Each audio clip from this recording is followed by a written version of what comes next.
brothers and sisters, welcome back to the Behaviour Revolution, and we're nearly at the end of our Fruits of the Spirit study. We've got one more to go. Today we're dealing with gentleness, and this was really phenomenal, revolutionary in my mind to see the different direction we're going to take with this word, because this is kind of like what holds it all. This is our delivery of everything we're supposed to do. It shows us our behaviour.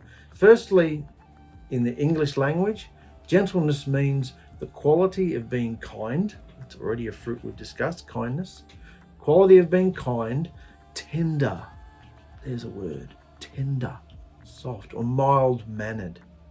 Softness of action or effect, lightness. No matter what kind of message you have to deliver, no matter what kind of chastisement possibly, no matter what kind of, not violent, but serious, what kind of seriousness you have to deal with, there is always a way to deliver it gently so that it will be received. And remember, these fruits are lifted up so that we will be blameless. Because if we do them without, in doing these, there is no Torah against us, there's no instruction, nothing against us, we're blameless, no accusation against us. There's always a way to do everything gently. Let's look at what Strong's Hebrew lexicon says about the word gentleness. Gentle and gentleness, they're all kind of combined in this one. Gentle, gentleness. Firstly, it means familiar, a friend. Also gentle, like a bullock as being tame, applied, although masculine, to a cow. And so a chieftain as notable like neat cattle. Captain, duke, chief, friend, governor, guide, or an ox. So you can see, like, it's been tamed. Something's happened to this wild bullock, this wild ox. Something's happened to it. It's now just working in the field. It's been subdued. It's been broken in a sense. It's been tamed. It's willing to just do things like it's been told. Following that vein, let's look more. Looking down. Gentleness means looking down, like browbeating. To depress something, press it down, press it down.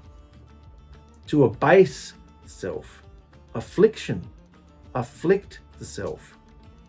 To answer for something, to chasten self, deal hardly with, harshly, hardly, to have a hard dealing. You're being dealt with in a hard way.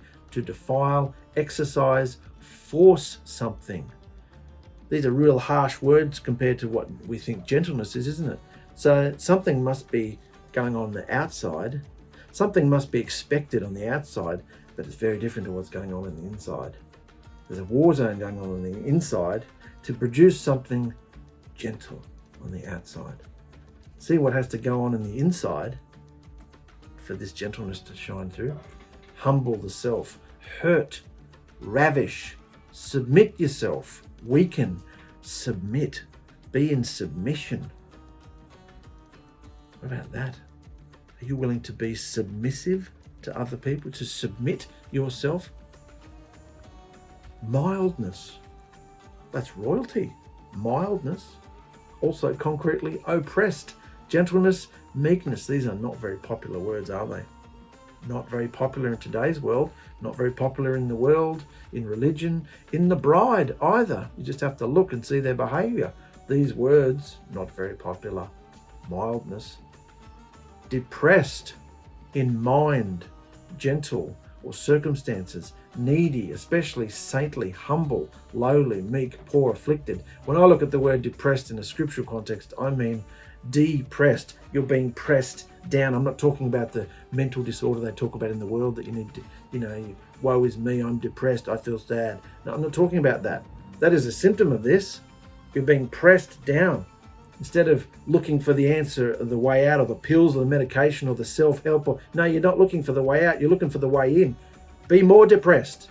You need to be depressed. Bloody hell, you need to be depressed. You need to die. You're depressed because of all the filth that comes out of your mouth, because of the mindset you've been in, what you've done to everybody your whole life. You need to be depressed. You don't need medication to come out of it. You need to go deeper into it. You need to kill yourself. Go and kill yourself. Go and die to all that filth that you're doing. That's what being depressed is like the grapes, like the oil. It needs to be squeezed out. It needs to be depressed. Humility. You have to be humiliated. Meekness. Condescension. Human and subjective. Modesty, or divine and objective clemency. What about modesty? The religious people talk about modesty like it's just clothing. Oh, you need to dress modestly. Oh, so they can wear what they want modestly. They wear modest clothing and they still kiss each other and touch each other and, hug each other and flirt with each other and have all this whorish behaviour, but as long as they're not showing too much leg. See how it's complete double standard? Modesty comes into clothing, but it's not what we're talking about here. It's behaviour. Behaviour. Divine and objective humility. In the Catholic version, if you read the fruits of the Spirit, they've actually got 12, and one of them is humility. Humility, gentleness, we're seeing that it's the same word. Humility, gentleness, whichever one you want to put in there is fine. But the most common word is gentleness.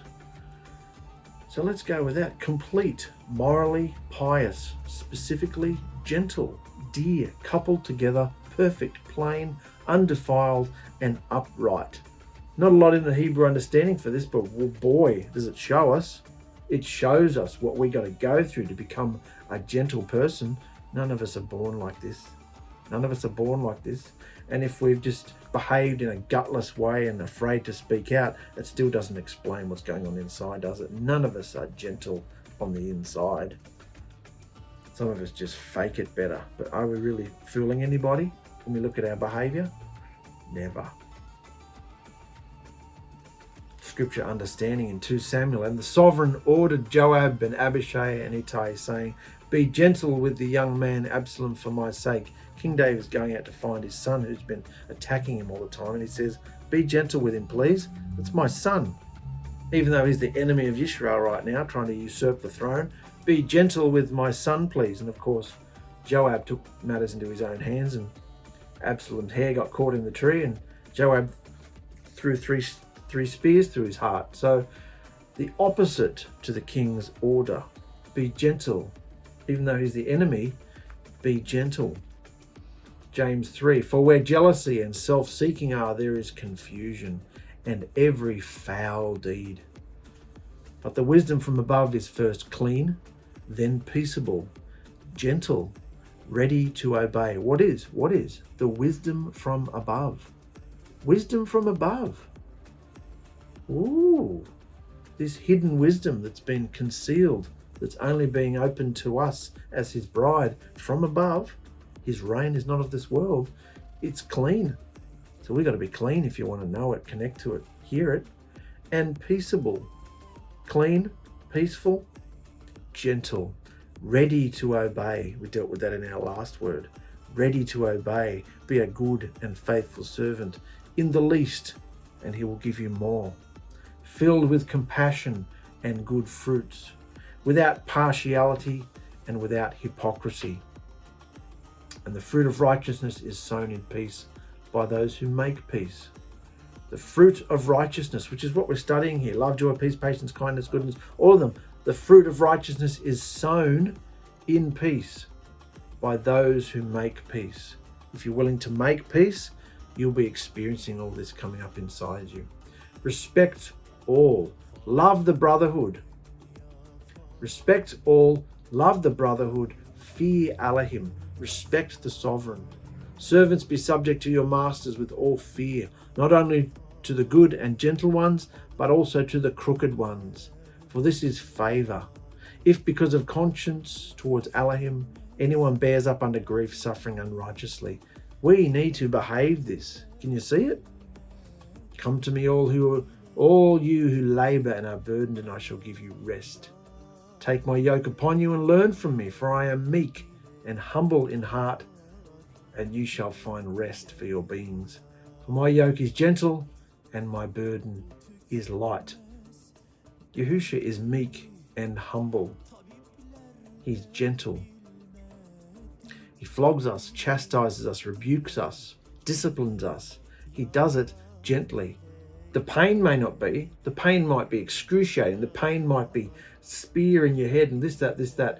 But he doesn't attack us, and he doesn't tempt us, and he doesn't degrade us.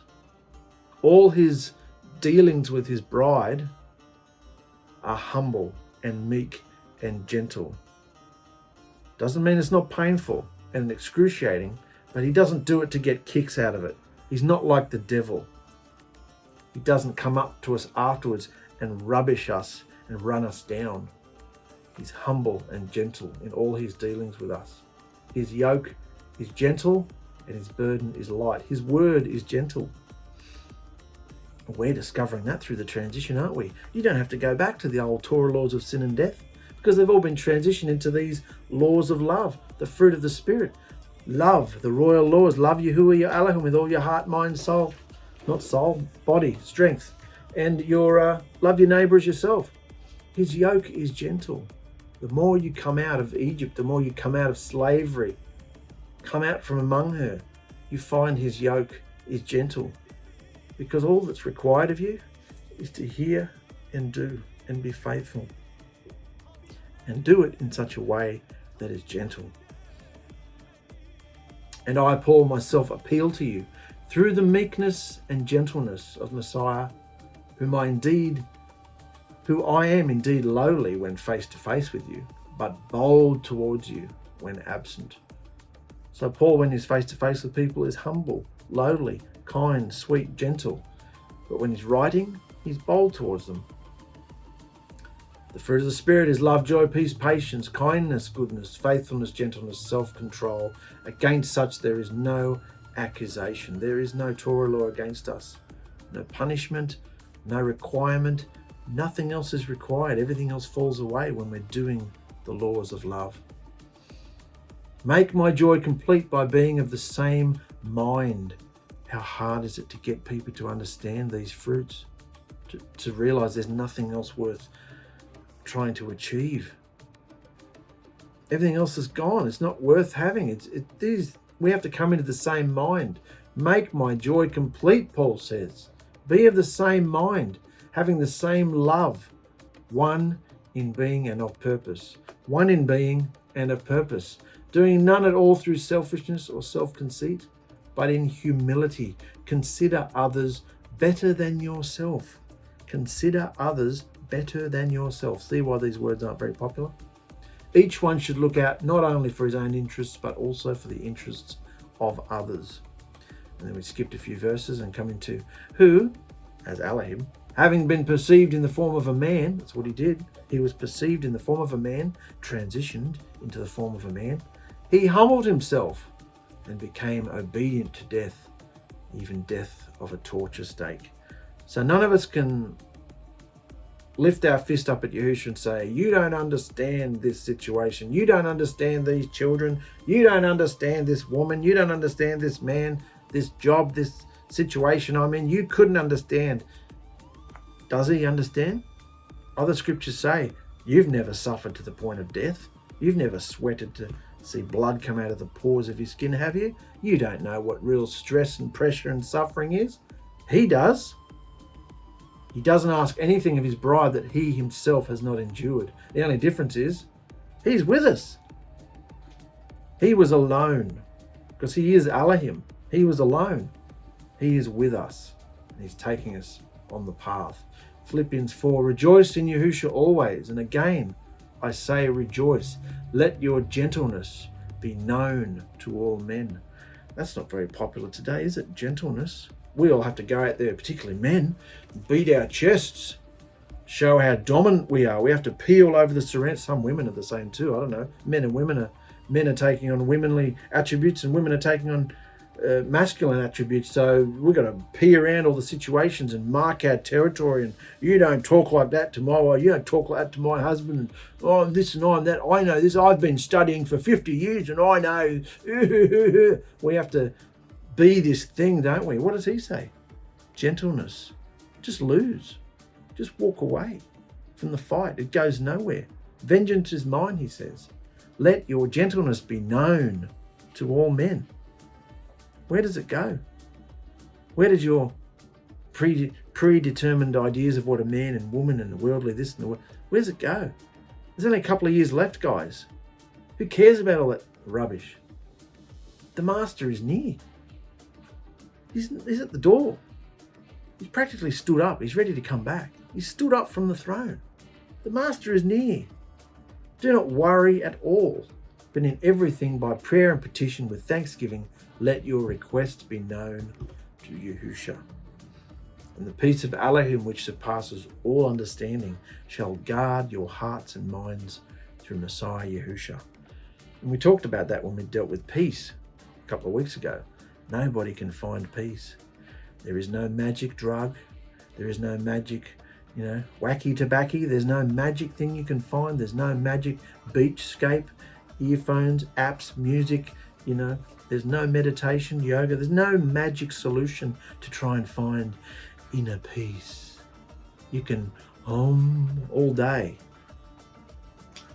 And it's just ridiculous. You don't find it because it's not in this realm. It's not of this world. So let the peace of Elohim guard your hearts and minds. It does guard our hearts and minds, because anytime we're at a crossroads and we think, am I going to do that? Am I going to think that? Am I going to say that? We're at a crossroads. There's a fork in the road. Do you like your peace? Do you like your joy? Well, then you better behave yourself. You better go, no, I'm staying on the straight and narrow. Thank you very much.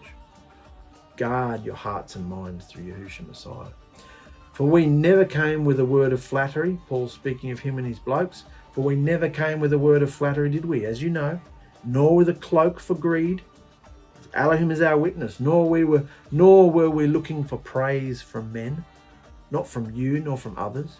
Though we could have been a burden to you, we could have claimed it because we have the gifts, we have the message of good news. We know who we are. We could have been a burden, but we did not. We were not a burden to you as disciples of Messiah, but we were gentle in your midst, like a nursing mother. Here we go. Here's an example of gentleness for you. In your midst, like a nursing mother, warmly loving her own children. Beautiful picture there. So having a tender affection for you, we were well pleased to share with you not only the good news of Yahusha, but also our own lives, because you have become beloved to us. Isn't that beautiful the way he explains it? Tender affection for you.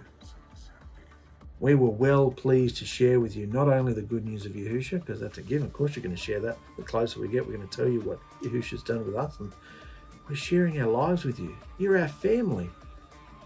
Most of our own, and look at us today, most of our friends and families in the natural don't want to know us and certainly don't agree or love us like this. All we've got is each other, brothers and sisters, and some of us are scattered across the world. All we've got is this tender affection. And where is it? Is it held together by knowledge? Oh, you don't agree with this now, I'm not talking to you anymore.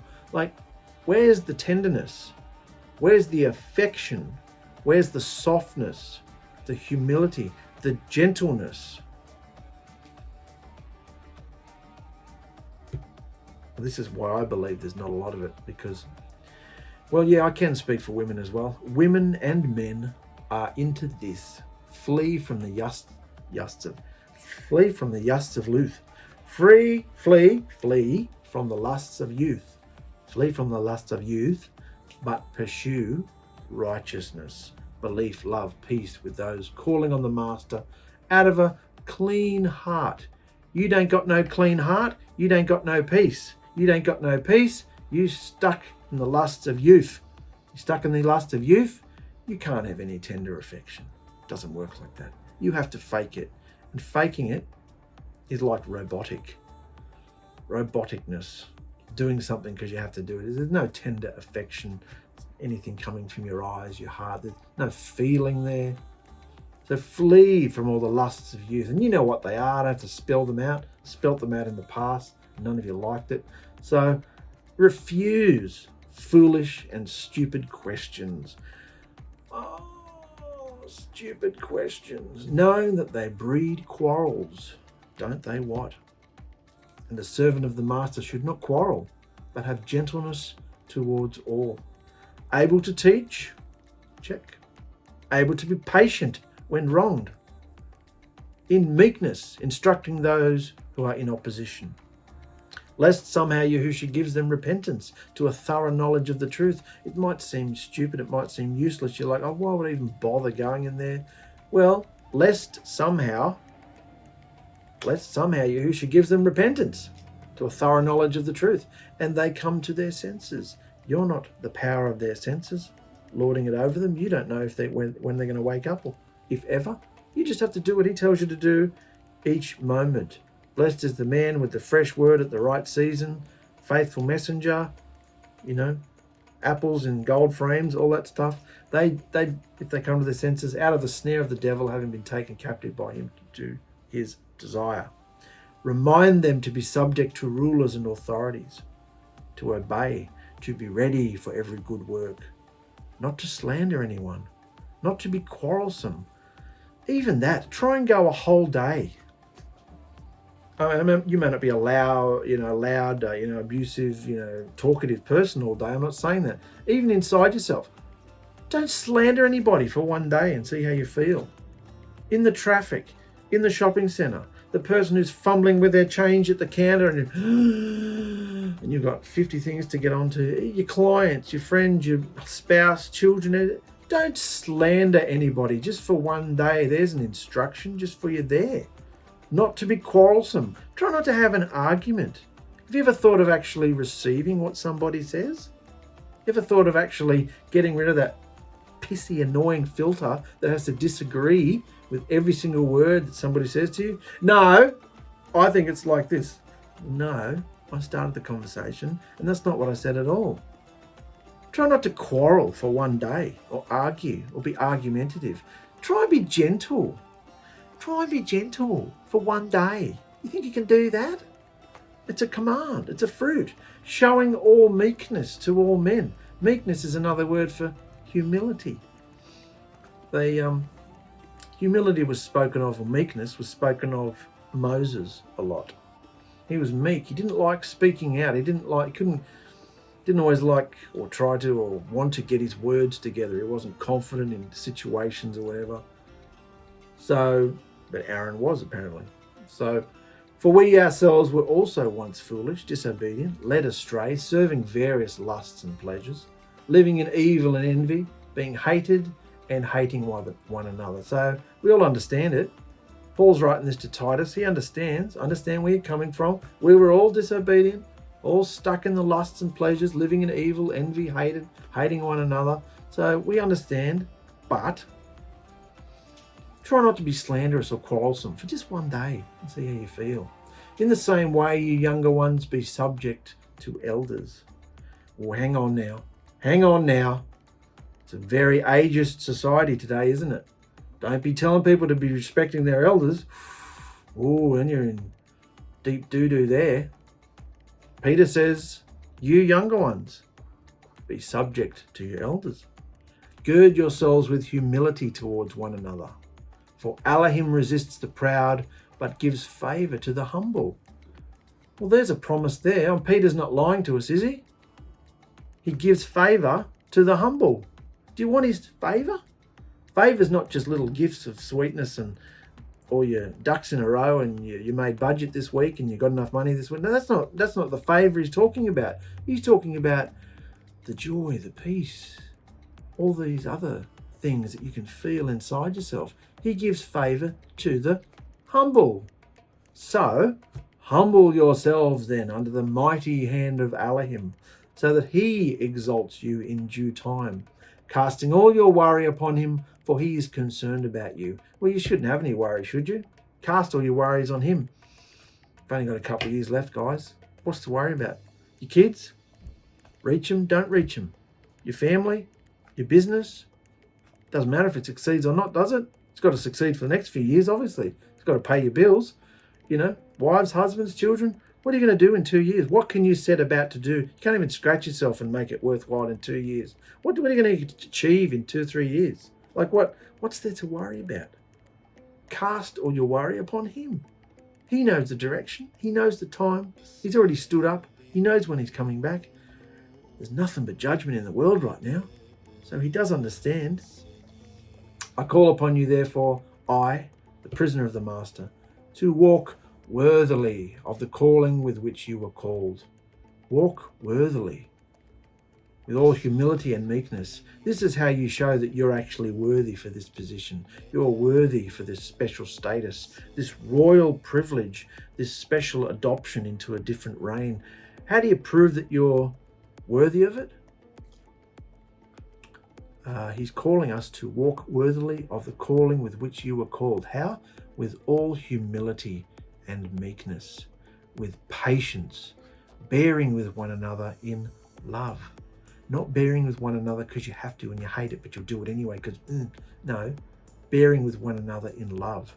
Being eager to guard the unity of the Spirit in the bond of peace. Unity of the Spirit. He's no respecter of persons. We want to see that unity coming in the body. See all of us doing this in the body. This behavior. He says, be one. Become one in the unity. Be eager to guard the unity of the Spirit in the bond of peace. So really, this is one of the most important fruits to have. It's almost up there with the royal laws, love. No matter what you have to say, be, think, deliver, witness, speak, whatever, you have to do it in humility and meekness. No matter what kind of message you have to give, do it humbly, meekness, and do it gently. That's the command. That has to grow within us. So the word is a mirror. We see whether we're doing it or not. If our behaviour is gentle, or if we're just like a bat out of hell and a bull in a china shop when we talk or go about doing things. A mother's gentle touch with her baby is a beautiful image of gentleness and softness. Well, I'm not a mother and I don't have a baby, so I don't... Keep going. The young John had his head on the chest of Yahusha at the disciples' supper in brotherhood and tender affection. Two men laying on each other, just in tender affection, just chatting with one another, easy, comfortable with each other. Of all the words so far, this one conjures in me the image of Yahusha, who, being Elohim, emptied himself of all he was in order to have deep, personal, tender gentleness and softness with each and every man and woman who sought him. He didn't just heal them or command from far off. He came close. He touched people who were diseased and gone untouched for many years. He touched their faces. He lifted them up. He walked with them. He held their hands. He hugged them, embraced them, made them whole again. He did it all through gentleness and softness. This was the delivery of his message of deliverance. He didn't just tell them what deliverance was. He didn't just explain to them what the reign of heaven is. He showed them. He let them feel it through gentleness and softness. If love is our new command, which it is, an utmost revelation of his entire word in action, which it is. If you're loving, you're doing every other word of Scripture. So what are we flabbergasted and dissecting and so obsessed with all these complicated? If love is our new command and the utmost revelation of his entire word in action, then there is no greater outward expression of Yahusha's love for our neighbour than through the movement of our body. How you maneuver yourself in a situation, your body, your hands, what you do with your hands, your posture, your gestures, the tone of your voice and the words we choose to use. It's all got to go into the mix of how we behave. The feeling that comes through our eyes and the way we behave towards others. No matter what's going on inside us, what message we have to deliver, you've got to consider all these things. Gentleness and softness shows humility and a putting off of our own rights. A putting off of our own rights, our own feelings and ideas in order to lift another up and make them feel better than they do. That's what we've got to do. How do we do it? I'm not like this. I'm not a gentle person. I can't do this, Mark. I wasn't, I went through this and that in my life. Abuse and whatever. I'm not that. Look, this is how you do it. This is what's got to go on inside in order for this to come on the outside. In essence, it is a self-humiliation, a browbeating in order to press, squeeze, literally choke the very life out of our old personality. That's what's happening. Very different to the gentleness that's got to exude from us. On the inside, there's a self-humiliation, a browbeating, a squeezing, a wine press, an oil press, choking the very life out of our old personality. Because that personality was formed out in the quarries of abuse and violence and heartbreak and pain. That's all that we've picked out through the world and we've been subjected to in our life, and that's what we're used to dealing with and coming back like-minded in such a horrific way. That's what's got to die, a personality. Until we hate who and what we are so much that we don't want to know it. We don't want to associate with it, and we don't want to even talk about it anymore, which is ourself. We don't want to talk about ourselves. We don't want to talk about unless someone's genuinely interested and you're showing them, look, I was this, and I understand. On a daily basis, what is the point? Talking about yourself. Aren't you sick of it? Because this is what it really is. Have you faced it? That's what it is. Because clearly if someone wants to talk about themselves all the time, they mustn't understand how wicked they are. They mustn't understand what it was. For we truly see, why would you want to go through all this? Because you can truly see how much our cruel words and behaviour have destroyed others, crushed their spirits. And so our response? We become a base, afflicted in submission. This was all back in the Hebrew words. Afflicted in submission for the sake of another, so that they may see a better way. Yahusha's way of doing things. And in a world so wrought with violence, even in most women now also, not just men and women, so violent and aggressive. In a world so violent, for an individual to simply show gentleness, softness and humility in this world, how utterly powerful is that to feel, to see, to experience? That's not even opening your mouth yet. The behaviour. How we submit to another is how we submit to Yahusha. And we know all the scriptures. Wives, submit to your husbands, and this and that and this and that. Husbands, are you willing to submit to your wives? Because that's what being humble is. Are you willing to die? Are you willing to go there? Are you willing to put off things? Are you willing to make her happy? Trust Yahusha's process. How we submit to another is how we submit to Yahusha. This is what's going on in the cocoon, brothers and sisters. Are you getting it yet? Are you getting it yet? Yahusha is not physically here on this earth. And the only way his reign shines through is via the portal, the ark on our new hearts.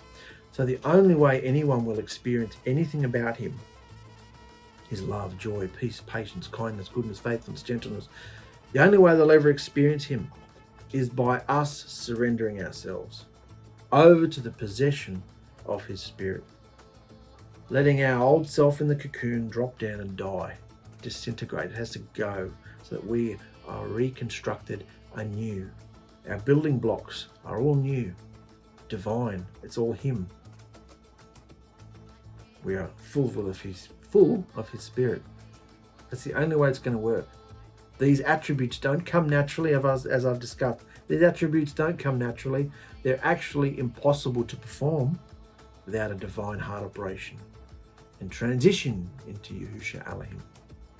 They are of him. They're of his reign. His reign is not of this world, and so we must choose to connect people to them. This is the commandment of his royal love law, to become nothing and humble and suffer, just like Yahusha did for us. Doing these things when you first start them, and it's just one thought at a time, and you can hear him. Why don't you try this? Why don't you do that?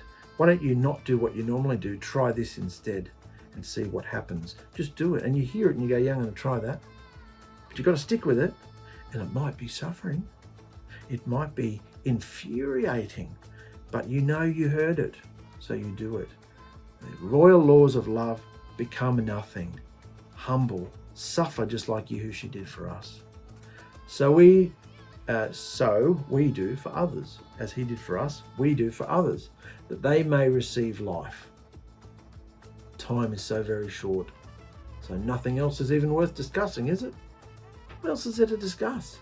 How do we love? Gently, softly, kindly, humbly. How do we do it?